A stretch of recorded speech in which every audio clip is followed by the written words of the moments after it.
Welcome, everyone. I am Michaela Morris, if I haven't met you all. I'm the VP of Programming for AMA Phoenix, and we are really excited today to have you all here for the Multicultural Marketing 101 webinar, How to Reach the Hispanic Community in Arizona Through Inclusivity and Cultural Relevance. So our agenda here today is we are going to dive right into the webinar with Carlos Velasco, who's leading it. And then at the end, we'll have time for questions and answers. So throughout the entire presentation, if you have questions, feel free to put them in the chat.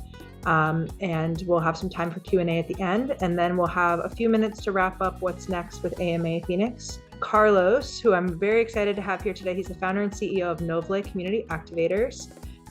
He is very, very well renowned in the multicultural marketing space and economic development. And so very excited to welcome Carlos to lead today's webinar. Good afternoon, everyone. My name is, as Michaela mentioned, my name is Carlos Velasco, founder and president of Noble Community Activators. It's a real honor for me to be here with you all today to talk a little bit about multiculturalism and the opportunities that are there in the marketplace for you as marketers and individuals that are supporting brands in the ever-evolving and growing space of marketing. I'm going to share a PowerPoint presentation just to kind of give you a high-level outlook of Latino Hispanics in Arizona. I'll speak a little bit also about my experience as a Latino Hispanic here, because a big component of why I do what I do is directly connected to my experience and my own aspirations as a first-generation Latino Hispanic in this country.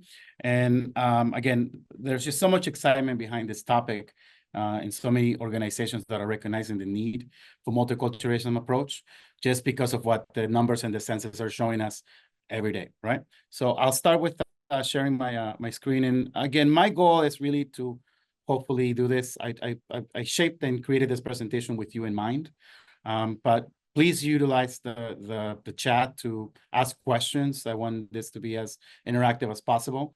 Again, I'm going to share things in the context of what I believe will be valuable, but if you have specific questions, whether on projects that you are directly working on or just general information about multiculturalism or just the Latino Hispanic population in Arizona or across the U.S., I'll be more than happy to answer those questions. I think that's the best way to go about it. Again, welcome to the Multicultural Marketing 101, reaching the Hispanic community in Arizona. What we will explore today is hopefully give you an understanding of the Hispanic community in Arizona. So what is the makeup and outlook of this community here, the power of cultural relevance, and then practical strategies for inclusive marketing. And what I thought I would do is I would share some case studies and examples of how we do this work for some of our partners here. I'll start a little bit with my introduction, a little bit of my background, because it's important to, I think, the overall understanding of what is this experience for Latino Hispanics in Arizona, and kind of how this whole thing has really expanded right into that experience of the American experience into Latinos in this country. I was born and raised in Ecuador. I moved my parents brought me to the state. That decision was made by my parents when I was 12 years old. When I came to this country, I was just excited about coming to Disneyland. That's all I knew at that time. I didn't know that my parents were actually thinking about a better opportunity for all of us and a better future for me and my siblings. I lived in LA for about 15 years and came to Arizona about 20 years ago, where I really felt my passion for community started, because I recognized so much potential, the potential that the Latino Hispanics have within the state in relation to the contribution that we can make. My experience, like many Latinos, I had to come to the state and assimilate. At the age of 12, I have to go through an ESL program. That's what it was called back then. Learning English, going through all the components of having to assimilate and integrate into a new culture. My parents had a big emphasis at that point in time in the Hispanic experience. The big emphasis was about immediately assimilating into the dominant Anglo-Saxon culture. Being Latino was an experience that we kind of kept in home. 30 years later, I can tell you that experience has completely changed. We're more outer-facing with the component of being proud about being Latino, proud and loud, like I like to say. And we are also a mix, right? I mean, as I shared with you, I'm from Ecuador, but I actually tune in into the dominant culture, which is the Mexican culture. To give you context, I was born in this country. My brother and sister were born. I was born in Ecuador. Brother and sister were born in this country. I have 3 kids that were born here. My wife is born in Arizona with parents that are Mexican, from Mexican backgrounds. I have 2 kids, 1 kid that doesn't speak Spanish, one that reads and writes it, but doesn't necessarily speak it. And then I have a child who's fully bilingual. We all have different experiences and point of views in this Hispanic experience from every aspect of how we see the world, right? To the point that, not to make a political statement, but some of us voted Democrats, some of us Republicans, some of us be more liberal, some of us more conservative. So there's just this whole mix and blend of this Latino Hispanic experience, all within one generation. But what I will share with you as a premise of speaking about this presentation is that the common denominator for the Latino Hispanic experience continues to be that for us, there's no stronger source of pride to being Hispanic than the optimism of our culture. And a part of what I will share with that as well is that, so much of what people kind of look at sometimes when it comes to Latino Hispanic marketing or multicultural marketing are the statistics and the numbers and how a product can serve a particular need or want, but there's also the components of why people buy aspirationally. And I can tell you that for the Latino experience, aspirationally, for us, it's also about being able to have brands that can provide us a sense of belonging, that can provide us a sense of representation, that can provide us a sense of love and celebration, right? Latinos have like every immigrant community, newly immigrant community in this country, we have a strong sentiment for advancement. And this is why multicultural marketing is so critical, because in multicultural marketing, brands are able to specifically tailor messaging and tailor campaigns that address those components that are important to the Latino Hispanic consumer in every generation, right? Because it's something that is part of our American experience. So the objective, again, of my presentation is I'm going to start a little bit by providing you some understanding of the Hispanic market in Arizona. I'll speak again about the importance of inclusivity and cultural relevance in marketing through some examples and some actionable strategies that hopefully you can take to engage authentically and in some ways meaningfully with this market segment. Something that I like to share when I do these presentations, this is a very common ask. Sometimes when I do presentations about diversity, equity, and inclusion, or the Latino Hispanic experiences, one of the most common questions is like, well, what is the right term, right? Are you Latino? Are you Latinx? Are you Hispanic? And typically what I share is, it depends where you find me, right? So some folks, I myself identify as a Latino. I have colleagues that identify themselves as Hispanic. I have other colleagues that identify themselves as Chicano. I have other communities that identify themselves as Mexican, communities that identify themselves as Latinx. So the rule of thumb is typically that as you're engaging with communities and you're trying to figure out, well, what is that identity? You typically allow for that community to share that identity with you first, and then you kind of tend to follow that identity as they express and feel identifies with them. But for me as a Latino, the experience has been, depends on where you find me. In some areas, I'm Latino. In some areas, I'm Hispanic. In some areas, I'm Mexican. If I'm in Miami, I'm Cuban, even though I'm Ecuadorian. And when I go to Ecuador and I travel to Latin America, all of a sudden I become a gringo, right? Which was kind of an interesting thing to me, to come back and be like, oh, the gringo, you're a gringo. And I'm like, well, I never saw myself that way, but I guess, I've been living in this country for 28 years. And just anyone that comes from the US, no matter what color or race, now begins to be identified as a gringo. So I embrace all of these identities. A lot of Latinos embrace all of our different identities because we are a component of all these things. But I thought that I share that with you in relation to what is that Latino experience. And some of us just, we're Americans, and some of us don't want to be identified with anything at all. So let's talk a little bit about understanding the Hispanic community in Arizona. I know some of you may already be familiar. So some of the statistics that I'll share are high level, right, to give you a feeling look. And before I start with some of the demographic and growth trends for the state of Arizona, I kind of want to give you some statistics at the high level, right? So, for example, the 2020 census revealed that for the first time, the white population has decreased by 5.1 million. And every child that is born in this country now comes from a multicultural family of a multicultural background. The census also reveals that the country's population growth, the growth of the population, 100% of the growth population in this country now is coming from populations of ethnic backgrounds. In the Hispanic population in the U.S., currently accounts for the largest population gain of all those diverse segments, my apologies, of all the diverse segments, reaching almost 19% of the country's total population, which is 62 million Latinos. And approximately 53% of Americans who are 18 years old or younger are of ethnic diverse backgrounds. So that's just to kind of give you a sense of what's happening at the high level across the country. Now, for Arizona specifically, so as you see here, 30%, as of the recent data, Hispanic constitute approximately 30% of Arizona's population, and 2.2, which is about 2.2 million individuals.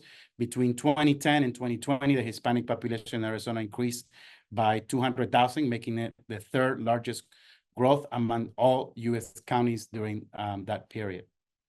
In Maricopa County, I know that whether the statistics indicate that by 2050, Maricopa County should be a majority, if that makes sense, with the majority of the minority constituting the Latino Hispanic population. As far as economic power and purchasing behavior, sustainable buying power in 2020, Hispanics buying power in the U.S. reached 1 trillion, which is larger than the GDP of Italy and slightly smaller than the GDP of France. So if Latinos were their own country, our GDP will be larger than those countries. The median age for Hispanics in Arizona right now is 25 years old, compared to 45 years for non-Hispanic whites. So this younger demographic suggests a growing influence on future market trends. And then from a culture engagement, two out of three Hispanics identify as bicultural, blending American and Hispanic cultural elements, which influences their consumer behavior and also their media preferences. Another thing that's also prominent that is happening is this component of multiracial. So Latino Hispanics are also are leading in the ranks of how we are beginning to marry our counterpart African American communities. So there's just a lot of blend of multiracial, multi-ethnicity that is happening within the Latino Hispanic community. That also accounts for examples in like mine, how I am an Ecuadorian who's now married to someone of Mexican descent. And now my kids have this blend of Ecuadorian Mexican culture. And so that's very something that is very prominent within Latino Hispanics is what within the cultures of Latinos, we're beginning to create this mix of people that come from different parts of Latin America. And the outcome of the outset of those things are just our kids and this young generation who is going with a very diverse backgrounds of various cultures, right? So diversity within the community, different language preferences. As you may know, we have Spanish dominant, bilingual, and English dominant. Now, the good news is about 90% of the population, Latino population, is actually bilingual, but we have communities in Arizona, particularly, that still are very Spanish prefer communities. So communities that could speak in both languages, but are just strongly identified to the Spanish language and prefer to speak in Spanish. And in the other component, we also have populations of Latino Hispanic that are very English dominant and prefer to be communicated in English. Again, language is a key component when it comes to making a relevant connection from a brand to a community, and also that's culture. At one point, it was thought, well, as Latinos and now become multi-generational, well, language begins to play a second role, but there's also more and more studies that are coming out that language creates a very strong connection to Latino Hispanics, even to those who are not Spanish dominant. As an example, I have an 11-year-old, again, like I shared with you, he is in a dual language program at Madison School, understands it, speaks it really well, writes it really well. But, he identifies to the Spanish language very strongly, listens to Bad Bunny and Spanish music. So he understands that that's a component that is really key to his cultural experience. There's obviously variations in cultural heritage, Mexican, Central American, and South American. The experience primarily for Latino Hispanics, as we speak in Arizona, is that most Latino Hispanics that come from other parts of Latin America that are not that is not from Mexico, like myself, we tend to typically lean into the dominant Mexican culture. So I eat tortillas, I eat rice and beans, tamales, I eat all these things. I listen to Mexican music, even though those are things that are not prominent in the Ecuadorian culture. Those are just parts of what have become my cultural experience as a Latino in Arizona, because that is the prominent culture. I'm also married to a person from Mexican background, but it's typically when we look at developing campaigns to attract the Latino Hispanic community here in Arizona for our partners, we know that we try to focus on the cultural component of Mexican culture as the dominant culture. Not to say that there are not communities that still hold themselves very strongly to their unique cultural experience, like the Peruvian communities and the Ecuadorian communities and the Salvadorian communities and the Honduran communities, but most of us will identify with the predominant culture of the Mexican culture here. And then obviously we have generational differences that are impacting the marketing component, as far as what is that multi-generational aspect of who helps in the decision-making process a lot of times when it comes to products and services. We have this middle age ground, like myself and my wife. We support certain aspects of how my parents and my in-laws consume, and they influence certain aspects of our consumption, sometimes in some products and services, and our kids obviously at the bottom also influencing how we consume products and services, right? So there's this blend of synergy and influence when it comes to products and services, but I can assure you that as in all of the components of their generation, anytime that a brand is able to make that strong cultural connection or that acknowledgement that they're specifically speaking to our Latino Hispanic experience, those are typically the brands that we pay attention to, and those are typically sometimes the brands that we choose to do business with. So let's talk a little bit about the power of cultural relevance. I think this is something that is key. And before I kind of go into this topic, I like to, give you 3 reasons of why you should focus on Hispanics. As we kind of live in part of the data. Obviously, the demographic trajectory of our country won't change in the upcoming year. So if you study the census, so the Arizona Hispanic Chamber of Commerce has a publication that you can get access to named Datos on their website. It just shows you that the trajectory of growth of Latino Hispanics in Arizona and in the country is just growth, right? All of the growth spaces, whether it's in real estate, products and services, and consumption, it all points that the space of growth is coming from this community. The demographic trajectory of our country won't change in the years to come as well. And then in this cluttered environment, brands need to find a relevant voice as a way to be able to stand out and grow their businesses more than ever.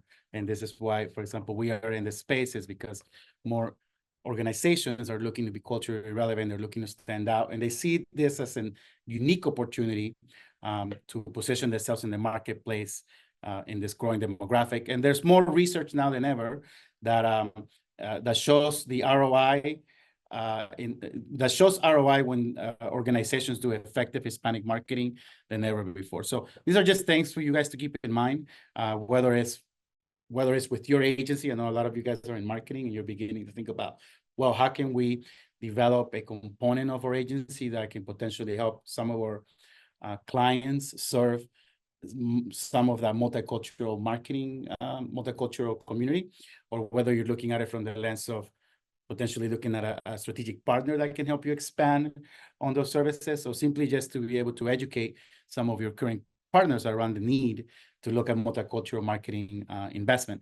A lot of organizations still feel that their approach is about, hey, we have our general market strategy and we should just get the Latino Hispanic community to fit into general market strategy. Understandably so, because of, sometimes it's because of budgetary constraints, or sometimes it's because they're not trying to build in a specific area for Latino Hispanics. But again, the research continues to show that if you're truly serious about wanting to grow within the segment, you have to develop a multicultural initiative to be able to resonate with that marketplace. What I wanted to show you is I wanted to show you some examples. Well, I'm going to show you one example, and this will be your Spanish lesson for today because this is an ad that was done in Spanish from McDonald's. So McDonald's did this. McDonald's was trying to figure out a solution because they were having a decrease. Their brand was having a decrease in the relevance with young Latinos, and they were trying to figure out, well, what is the way for us to be able to capture or create more relevance with our brand with this younger Latino demographic. So the challenge that McDonald's had was to develop a cultural moment that could be big enough to get to young Hispanics. And they went about creating a unique content that will resonate with this Hispanic consumer, understanding certain data. What they were seeing is that the younger generation of Latino Hispanics were still highly connected to this component of culture through music. So what they thought that even though what they thought is they were developing, or they were developing a thinking around like, well, how can we make a connection through music and the Latino Hispanic community to be able to resonate with our brand in this marketplace. So during the Latin Grammys, they showcased this video that I'll show to you today, which is, some of you may be familiar with the artist J Balvin. Because whether you believe it or not, most of us Latino Hispanics have had an experience with this brand, McDonald's. It's part of our Hispanic experience into coming to this country. I remember when I first got to this country, the first thing my dad told me was that the first word that the kids will learn will be mom and dad, and then, or the third word that kids will learn will be mom, dad, and the third word will be McDonald's, right? The first place that I landed to when I got to this country was McDonald's and their playhouses. I'm 46, so I'm dating myself. I don't know if they have those anymore. So McDonald's does have this sort of connection of reaching the American dream or landing into this country. So it's a brand that has been connected to the cultural narratives of Latino Hispanic. And most of us, Latino Hispanics, our parents, and even some of the new generations potentially have worked at this brand. So I'll share this video with you. Hopefully it plays. What McDonald's did is they did this campaign called Dorado, which stands for golden. And they put J Balvin in the experience of this marketing campaign that I'll share with you now. And hopefully. Me fui con esta, el ambiente se presta. Aquí lo que no se sabe se inventa. Tenemos la gente contenta, porque donde hay un latino hay fiesta. Ay, que no me esperen en la casa, que si esta noche no regreso es porque estoy vacilando con mi raza. Con mi raza, ¿y qué pasa? Ay, que se despierten los vecinos. Este party no lo termino. Gracias, mamá, por hacerme latino. Latino, latino. Montado en los arcos dorados, como se sabe. Donde comen dos, comen tres, hasta más cabe. Esto es pa' cogerla suave. Mas no me esperes, despierta que yo llevo llave. La montamos donde sea. Pasarla bien es la idea. Hasta en carruaje no se pasea, yendo al grano, que sea. J Balvin, man. So what were the results of this campaign that McDonald's did? Is the outcome for this was that during the launch of this campaign, 70% of those engaged with the Dorado contacted the app and placed an order. The video earned 35 times more views and 137 times more engagement than the average on the McDonald's YouTube channel in 2020, and social engagement surpassed all benchmarks. So the thought behind this is the impact of culture and connection from brands into the Latino Hispanic market. I know the ad is in Spanish, but it is a meaningful ad because it's kind of, as you noted on the visuals, it kind of takes you to the generational experience in one place. It really touched into some of the dichos and some of the things that are very prominent in the Latino Hispanic community from our language. Part of what he shares in the music video is about thanking his mom for making him, making us Latinos, right? And there's this dicho about like, hey, we're a community that shares, we're a community that celebrates. So McDonald's ran this very successful campaign. These are just components to show you examples of things that are really resonating for the marketplace and how McDonald's could have gone in the traditional marketing way and just said, hey, let's just run an ad with J Bowing, maybe trans-created. But what they did is they did something that was very specific, utilizing research and data, understanding that they had a very young demographic that needed to resonate. They utilized music, and they told a very powerful story narrative. Again, that goes back to those aspirational components of the Latino Hispanic community, which is saying, we're in this country now, we matter, we belong, we saw representation, and there was a particular language of love that was given through this brand that, again, allowed me not to make a strong connection and buy into this brand. So that's why multiculturalism matters in this respect. I'm trying to get back to my PowerPoint, so if you allow me 1 second here. Maybe 1 second here. Are there any questions? I think it's a good time for me to pause. Carlos, for people who don't speak Spanish, what does dichos mean? So dichos are just sayings, right? We, as Latino Hispanics, everything was a saying, right? Everything was a way, as a way to make a point from our parents. It was always like, you know, one that my grandma would always used to say would be that el acomedido vive de lo escondido, which was a dicho that would speak about, like, when you service people, you're gonna get fed, you're gonna make it to places, people are gonna open doors, so really just focus on servitude, right? So those are still very common things in our culture that we continue to pass along as a way to pass wisdom, right? So that's what a dicho is. You guys, give me 1 second. I have to get my team here to help me. Any other questions?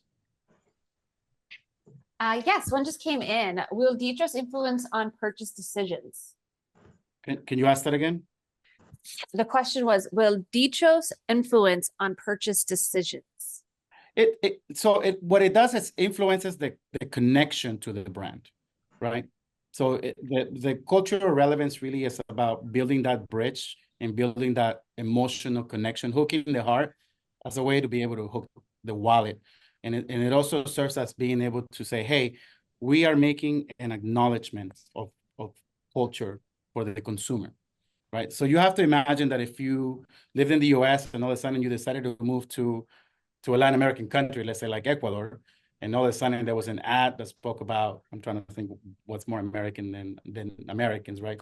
About, I don't know, pizza or hot dogs, something that you would say like, oh my God, that's my culture. That's Arizona, right? And this brand is making this acknowledgement. Those are very powerful components that impact the consumer. And I keep going back to the experience for Latino Hispanics, right? This is not as a way to get political in any way, but it hasn't been the easiest journey in the way that some of us Latinos have been able to be accepted and welcome and recognized. We lived under the shadows for a very long time, right? The whole emergence of what you hear in the Latino Hispanic community has been this idea about like, hey, the sleeping giant has awoken, right? Again, even my own experience, this is part of what my wife and I speak about. It's like, when I got to this country 30 years ago, my Latinidad was behind doors, right? My Latinidad wasn't something that was so influxed in the culture now, where now I'm not that I wasn't proud to be Latino, but now I'm more proud to be Latino than ever, because I'm tying myself to that identity. So anytime a brand is able to recognize that, celebrate that, and again, and in some ways gives us that sense of recognition and representation and acknowledgement, it becomes very powerful today in the American experience, right?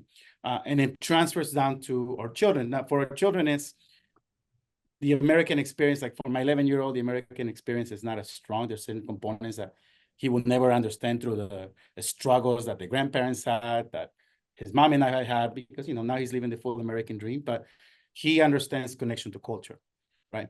He understands that at home, there's the salsa music, and there's the tortillas, and there's the beans, and this is part of his experience in America, but that are also now, for example, in Arizona, that are also part just of the mainstream culture, right? And now you're seeing things that are truly interesting, like the fact that Bad Bunny, right? Like Bad Bunny, I think was one of the first artists to win Grammys by singing in Spanish. And he's doing some interesting, like, cultural connections through language, where he is bringing, his last album is connecting this salsa tune with this reggaeton tune, which is more of like my wife and I's generation and what we identify with, and now what my little one identifies as, and kind of creating a blend in America, right? That now is, I was at the Phoenix Open, and we were just talking about that in the Phoenix Open, we were listening, we heard, oh, Bad Bunny, oh, I heard Banda, I was like, oh, all of a sudden I'm like excited, not that I wasn't excited, but all of a sudden I'm like, hey, we're here, we made it, we landed, we're representing, we're being represented through a cultural experience that is unspoken, but it means a lot to the Latino Hispanic experience, right? So yeah, so that's a great question. And that's a big part of what we emphasize in all of the work that we do here at Noble with our partners, is this component of saying, how do we drive an initiative, a singular initiative, a particular initiative that can make that cultural connection, and that can also outline in a very clear way what is the intent that it has as a way to want to serve the Latino Hispanic market and the Latino Hispanic community, and how can, through marketing, how can we make those cultural connections and acknowledgements that allows the brand the opportunity to build that bridge and to make a stronger connection. And this is why a lot of what we hear and a lot of the questions that we get is like, why I Google translated it, right? Or and a lot of times those things end up, I think offensive is a strong word. For some people, they might get offended because, language is something that means a lot to us. And for some folks, it's just like, I can't believe that you're translating this when it doesn't even make any sense, or it doesn't make any connections. So that type of like resonance and the specific things that you have to do very specific to the marketplace are truly important. Like, we are running initiatives in sometimes different areas of the Latino Hispanic community. It's interesting because a lot of what we do has to be tailored even within our own community. Like, if we're serving certain communities in South Phoenix that identify with certain aspects of culture and language versus the Maryville community versus sometimes the East Valley community, same state, they're not too far away from each other, but the Latino Hispanic experience also changes sometimes in demographic and culture. And depending on the areas, generationally, you have to make some acknowledgements that may resonate with one generation, but may not resonate with the other. But the common denominator continues to be language and culture, right? Language and cultures are sort of like that foundation in which you can build your campaigns to reach this marketplace. So beyond translation, authentic engagement matters, common mistakes, direct translation versus cultural adaptation. Very important that as you're looking at lengths of developing a campaign, that you understand the segment, that you understand the market from, socioeconomics to culture to language preference, as a way that you are able to adopt and cater an initiative that will resonate and engage, celebrate this community. Please do not make the mistake of sometimes working on assumptions. So make sure that you check your assumptions on data. And a big part of what we do is not only do we check assumptions on the data, but we also check assumptions on the culture. And this is like, for example, being able to do focus groups could help you. Talking to stakeholders could be a way to kind of understand, like, well, what is this community? What do they respond to? Why would they not respond? So where is their level of sophistication in culture and language, and how do we appropriate design in our marketing and language that would resonate to engage this community? Importance of storytelling. I spoke a little bit about this, and emotional connection. Again, I keep emphasizing this because it's important. Keep in mind that the Latino Hispanic community is very similar to most of our experiences, but there is those uniqueness of how we got to this country, how we feel about the communities that we're in, some of the political narratives that are affecting our identity. We're constantly having to, in some ways, fight for the idea to belong, for the idea to be represented, right? It's not the best atmosphere sometimes for Latino Hispanics, so creating a storytelling that identifies and recognizes those things with authenticity, being genuine and empathy, will allow you to make that strong emotional connection. And the key component of the Latino Hispanic experience is that we're very loyal consumers. So once you're able to capture that heart, hook the heart, capture the wallet, through that component of marketing, we maintain loyalty to brand, and also we are very prone to be able to tell stories, right? Latinos, we love telling stories around the dinner table, or in our cultural celebrations. And brand is something that we strongly advocate for. There's been many occasions in my family where we're discussing what's the better bank and why, and part of that story narrative will say, well, because this bank does this, and this bank doesn't care about our community, and this bank does, and that bank does. So those things are truly important in the conversation of how customers choose brands, right? And then obviously the role of family traditions and values in Hispanic consumer decisions. From a standpoint of values, again, family continues to be, I think this is true for everyone, particularly for Latino Hispanics. Family and community are very strong because as a lot of us migrated to this country, a big component of our survival and a big component of how we've been able to come up and scale in advance has always been through family and community. And that's the way that all migrant communities have been able to do it in this country through our history, right? So being able to celebrate and outline those things are truly important. So practical strategies for inclusive marketing, again, developing an exclusive brand, so representation and visuals, language and messaging is important. I'll show you some examples. And then obviously the community involvement and partnerships, the way we approach the multicultural campaigns for our partners typically starts at the bottom. So we typically try to figure out, well, how do we make your brand, how do we connect your brand with the community in a meaningful way? How do we help you to become invested in the community? How do we help you have a seat in the table of the Latino community? But how do you can also create a seat for Latinos in your organization as well? So making sure that representation is something that is shown and seen, right? It's a lot of organizations, unfortunately, sometimes say one thing and do the opposite. And people will catch on to that, and those things could be harmful for reputations and intentions with the Latino Hispanic market. So it's very important that you do an internal evaluation or help your clients do an internal evaluation on where they're at in relation to being able to serve the marketplace. A lot of organizations sometimes want to serve the marketplace, but sometimes don't have the infrastructure to serve the marketplace, or they don't have the assets in place to serve the marketplace. So as consultants, it's important that you are able to kind of evaluate those things and help them. And then obviously the language consideration. So when do you utilize Spanish versus English? When potentially you make an integration of those two things, and I'll show you an example of potentially what that could look like. And then obviously, again, keep going back to this component of localized messaging tailored to Arizona Latino Hispanic community and their experience. Leveraging the right channels. So social media trends amongst Hispanics is very, very, very high. So again, Instagram and Facebook are predominantly high for Latino Hispanics. We consume applications more than any other consumer out in this country. So we're very application prone. We're very tech savvy. I know sometimes there tends to be this narrative about, well, okay, Latinos really integrate in technology. We're extremely tech savvy, and utilizing technology and applications to engage Latino Hispanic communities is very important. Some of our segments of our communities are still some underserved, underrepresented communities, and sometimes the mobile units are their computers. So we spend a lot of time in these components, and we go to social media to find resources or trusted resources. So being able to utilize these mediums as a way to bring credibility and trust with the potential consumer is important. And then obviously culturally relevant promotions, right? Timing of campaigns around Hispanic cultural moments. So understanding like some of the key cultural aspects of Latino Hispanic that are now integrated into the mainstream culture, like Dia de los Muertos. We have, Hispanic Heritage Month.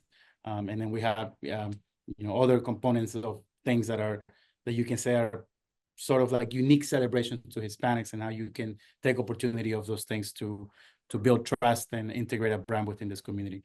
And again, and creating culturally appropriate offers and creating culturally appropriate experiences for this community.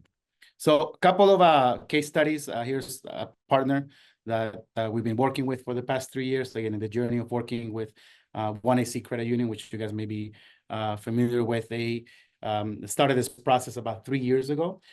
First year and a half was part of the credit union. Again, they were very intentional about, hey, we want to be authentic in the way that we are able to serve the community. We want to be authentic in being able to showcase the integration of the Latino Hispanic culture and language into everything we do. But also we don't want to be, we don't want this to feel like it's just exclusive, like, oh, we're trying to build something separate for who we are to serve this marketplace, but we are wanting to integrate this and have a soft integration so that it's able to identify and serve with all of our members at the credit union. So what I'm showing you here is just some things that we did, and where we had integrations of language into the brand and colors.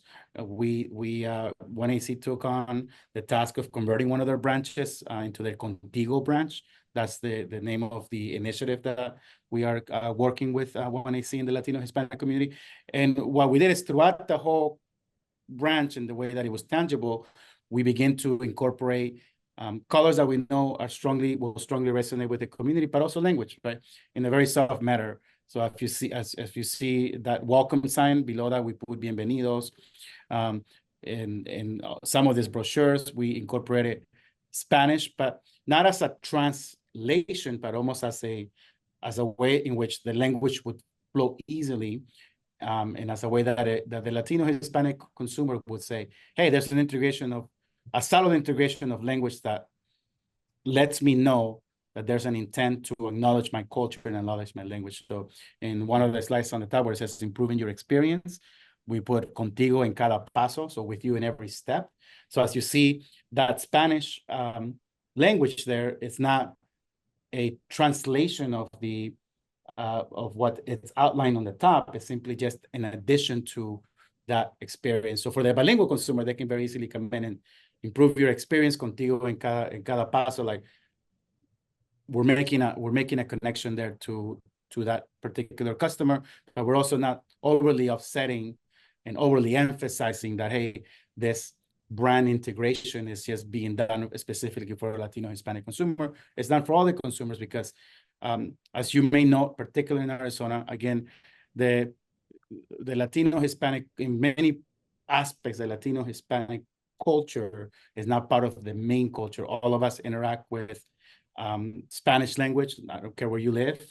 At one point, you're gonna interact with a Spanish speaker, the Spanish language, or cultural celebrations that have been predominantly Latino Hispanic have now expanded into the mainstream culture. Like, Coco was a big part of that, right? The whole Dia de los Muertos was something that was like revived, the Day of the Death, and now it's become part of the main culture in Arizona, right? It's something like that we're proud to say is not just part of a Latino Hispanic cultural experience, but it's part of the Arizona cultural experience and then other parts of the U.S. And this is something that we did more on a non-for-profit sector. We work with, some of you may be familiar with the New Pathways for Youth. New Pathways for Youth is an organization that focuses on mentor-mentee matching. A lot of these kids come from at-risk communities. And part of the challenge that they had is 95% of the kids that they serve BIPOC or come from communities of color, and only 20% of their mentors were actually coming from those communities, particularly Latino Hispanic. So the way we address this is we build this particular initiative for New Pathways for Youth named Caminos. Caminos means roadways, right? And in Caminos, we're particularly speaking to that audience and speaking to Latinos who may want to participate in being a mentor. So Caminos brand really kind of serves as that brand or as that initiative that is going to make the strong cultural connection, making that identification. And then we outline all the communication strategy to specifically speak about the benefits or the reasons why a Latino may want to become a mentor in this organization. So we develop all the assets from the feel, the look, the communication strategy. And now we are in the second phase in which we have built the committee that is going to be leading the Caminos initiative under the New Pathway for Youth brand, which is, again, it's going to be a strong resonation from the brand to the community, saying we have the specific initiative with a specific goal to recruit Latino mentors that is now fully integrated into our New Pathways for Youth brand. And in other organizations like Education Forward, this was more about making sure that the collateral and the images, right, identify with the type of demographic that they were reaching. So when this was specifically speaking about Latinos and education, right? So when Latino students succeed, Arizona succeeds, and you can just see some collateral that was built. And some of the collateral adjustments was just directly identifying the word with the word Latino, because this is the word that Education Forward primarily uses, but also making sure that the image and the colors and the creative were all done through the cultural lens. So immediately it will attract that Latino Hispanic audience. So that is my presentation for today. I'll pause and take questions, comments, feedback. Well, feedback is thank you so very much. You are awesome. We really appreciate your time and your knowledge. And we do have a few questions that came in. First question we have is, what would be the first steps that you would recommend for a brand that's wanting to expand their overall marketing strategy to include reaching the Hispanic community? So I definitely would recommend that the first step is understanding, obviously looking at the data, right? So kind of understanding the marketplace is important, depending on the product or service that are being offered. Doing that research will be key. Making a self-assessment will be next to kind of understand, like, well, where are we in relation to how capable are we to be able to serve the marketplace? So let's pretend if we turn the host on tomorrow and all of a sudden we had 100 customers, do we have the internal infrastructure to serve the marketplace? And part of that sometimes will lead organizations to say, well, part of our first step potentially could be that we may have to focus on building capacity through our staff that looks like the communities that we're trying to serve. Geographically, are you positioned in an area that you can serve this community? So is it going to be, depending on the product or services, do we have the assets or the geography? Like if we have a store, like if you are trying to serve a community in the way, so if you're trying to serve a community, let's say you're depending on traffic that's walking in, and you are geographically positioned in a place where we know there's not a lot of Latino Hispanics, so Latino Hispanics will not travel, well, that might be an issue, right? So you really have to kind of go through this component of evaluating internally first. Highly would recommend, there's a lot of consultants in this call that you work with a consultant, somebody who's a subject matter expert that can kind of give you that assessment, right? And then the next phase is kind of doing what you would do in general market, right? Market product fit. So truly understanding, well, how would our product be received in the marketplace? Are there other competitors that are already offering their product? How are they approaching the marketplace? And you really have to kind of go through a listening tour and kind of saying, like, okay, well, again, we have assumptions of the market. How can we gut check these assumptions in relation to the Latino Hispanic market? A lot of times what I hear is, in some of the partners that come to us, they feel like, well, Carlos, we don't speak Spanish, so we can set the market. Well, that's not necessarily true. There might be a segment of the market that you may not be ready to serve, but there are other segments of the Hispanic Latino market that you are very well positioned to serve, even if potentially you don't even have the language component, but maybe you don't even have the representation component, but you have a product that can particularly serve this segment of the market that is ready for this kind of product or service, right? And maybe what we have to do is adjust some of the components of your marketing collateral and messaging just to have cultural resonance, cultural relevance, and cultural connection. Right? So it just depends on the case, but I would definitely say that the first part is an assessment. Truly try to utilize the research, the data to understand the marketplace, to understand the type of consumer that you want, create a plan, right? Work with consultants that can help you if you're not an expert, and then thoughtfully and mindfully execute that plan, because one of the things that we work very hard on with our partners is to make sure that we protect your reputation, right? So you may have only one opportunity to get into the marketplace, and you don't want to come into the marketplace in the incorrect way and potentially harness your reputation because you approached it in a way that it might be offensive, not intentionally, but potentially offend the marketplace. Potentially the marketplace may feel like you're not being authentic and genuine. So you really have to have some level of mindfulness and thoughtfulness behind it. Thank you for that. Another question is, what would you say is the most overlooked aspect of the community as it pertains to the audience? For example, you mentioned that you're a very tech savvy community. So perhaps would one take that knowledge and say maybe they'd want to consider like an SMS strategy versus email marketing, or what would you say is an overlooked aspect that people should consider more with their marketing strategies? I that's a great question. So what I would say to that is I think it's the assumption of like the sophistication that sometimes the consumer has in connecting with the highest technology that you can offer, right? So we always get this assumption saying, well, will Latinos, would they really participate in this kind of technology? Will they really engage with this level of marketing? Will they really embrace this kind of product? In some ways, the biggest is the market sophisticated enough to engage with what we're trying to offer? And what I will tell you is that the market is very sophisticated, right? One aspect of data that we're also seeing is that like every community, right? We all start at the bottom, right? But the Latinos are beginning to, in the past 10 years, the wealth increase of Latinos and their purchasing power has accelerated, right? So meaning that for a while, Latinos potentially, because we were building our base and beginning to build our wealth, we were only able to consume certain products, right? Where now the Latino has been able to elevate their income and elevate their ability to consume, where they could be that sophisticated client that you need, right? So I really think it's just those assumptions of kind of looking at the marketplace, like, and I'm going to say this, and I'm going to say it because we say this because hopefully I don't offend anyone, right? It's like, we're not just the Home Depot workers. You have a very sophisticated marketplace, right? So don't think that Latinos just all look the same and we all kind of just do the same thing. It's like, no, you have, our children are very sophisticated consumers. You have, Latinos who have been in this country like myself for over 30 years. We expect the best, want the best, and now have the purchasing power to consume. And so bring it on, right? Bring it on.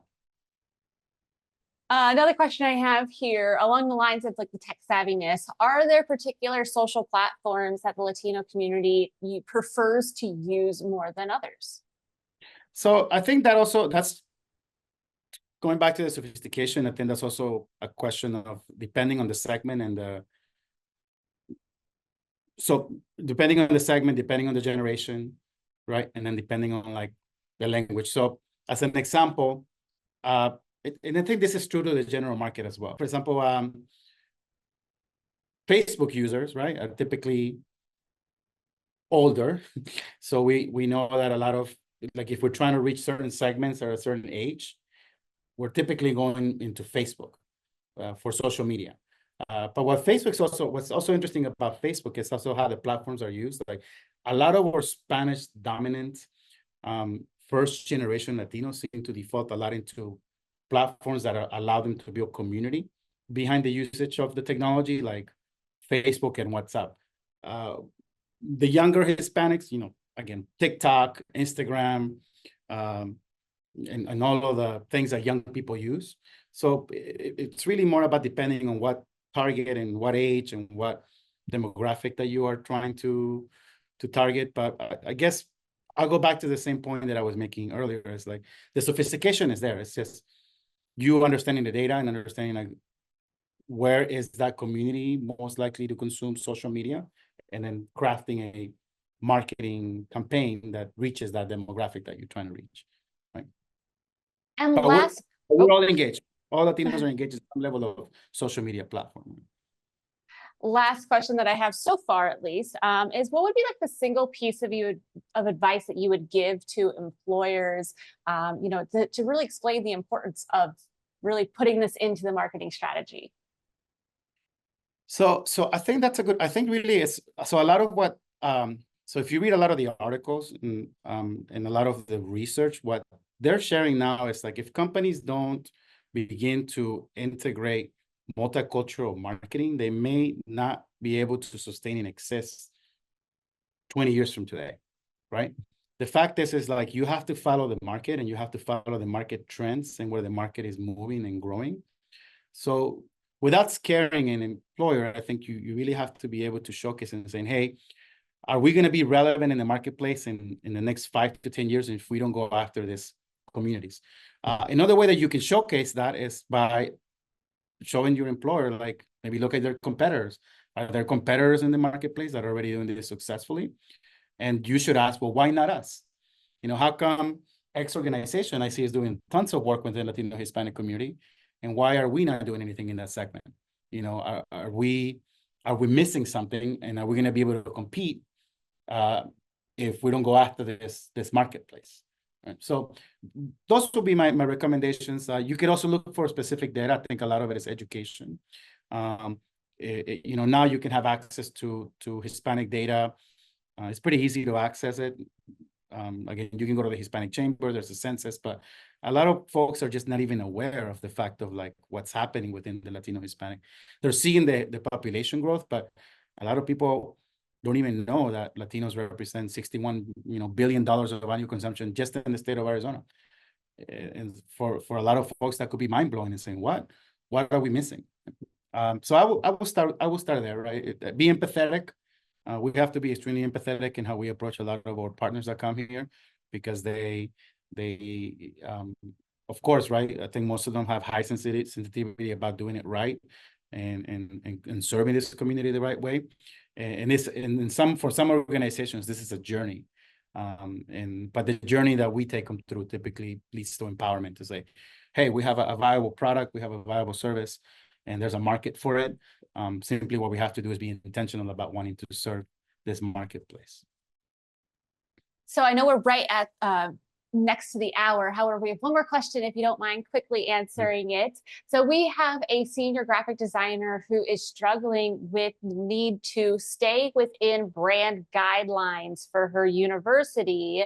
However, is still wanting to, celebrate and communicate to the Hispanic community. So what would be some of your suggestions in order to do that while staying within brand guidelines? So I think I wish I could see what this brand guidelines may be. I don't know if within those brand guidelines there might be colors, schemes, or patterns in which you could be creative as a way to say, hey, potentially with this color, this is the stronger color. I'm just throwing something out there, right? Like, let's say you have within this guideline, you may have a yellow, or you may have a purple, or you may have some of those colors within the brand that you feel are colors that are more identifiable to Latino Hispanics.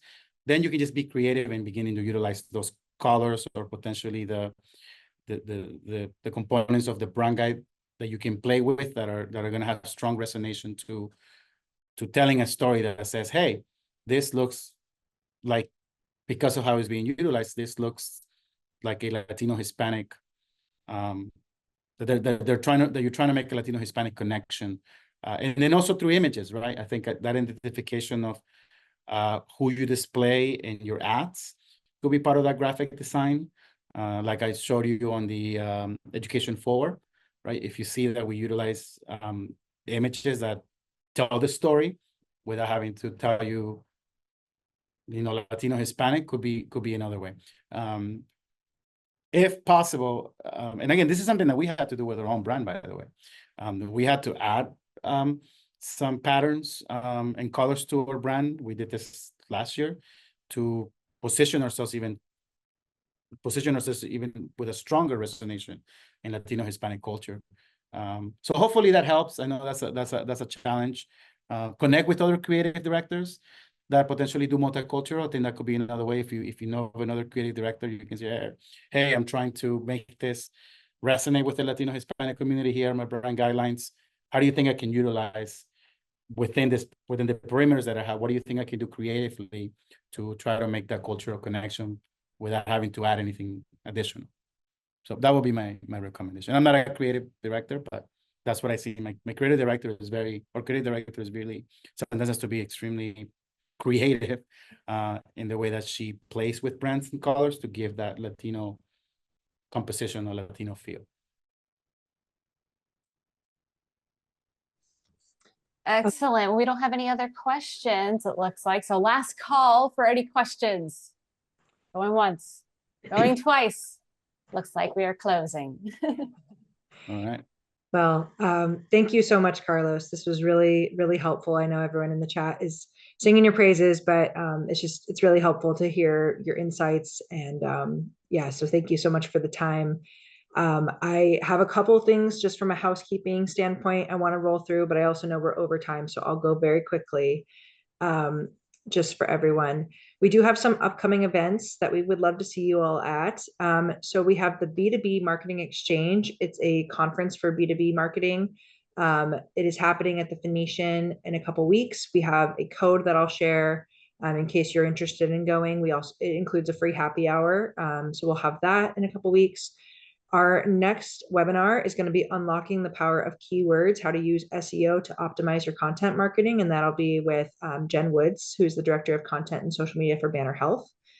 So that'll be our next webinar. And then our very own Carlos Velasco is going to help host a marketing mixer for us at Novely Community Activators the week after that. So for an in-person happy hour. So we hope to see you all there. And we are very gracious, thankful that Carlos wants to host us for to be able to meet us all in person.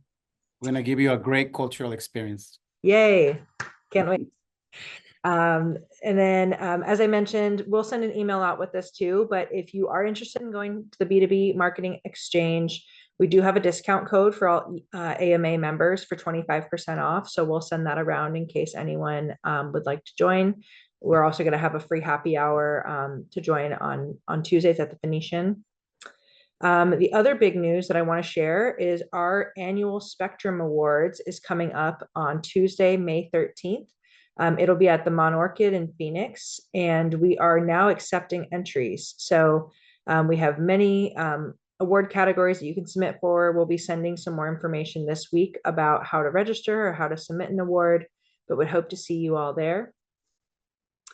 And then a couple other just housekeeping items, just a reminder that we do have a job board on the AMA website. So if you are either looking for marketing talent and would like to post a role, or if you're someone who is looking for their next position, that's a great way, in addition, to LinkedIn or Indeed, to see what other jobs and positions are out there.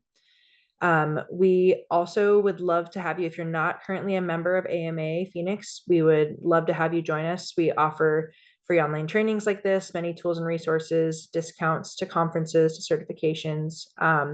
And so if you're interested in becoming a member, you can reach out to me and I'll connect you with the right person on our board, Kristen O'Neill, who manages our membership.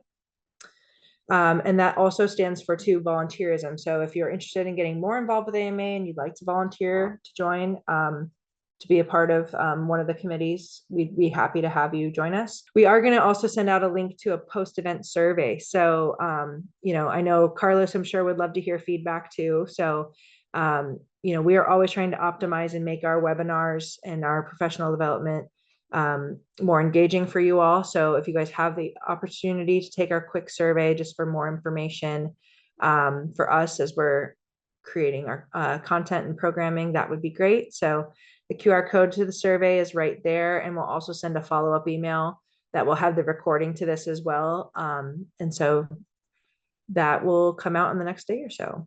But thank you all so much for joining us. I know we ran a few minutes over, but we really appreciate all of your time and can't wait to see you guys soon in our next event. Bye, everyone.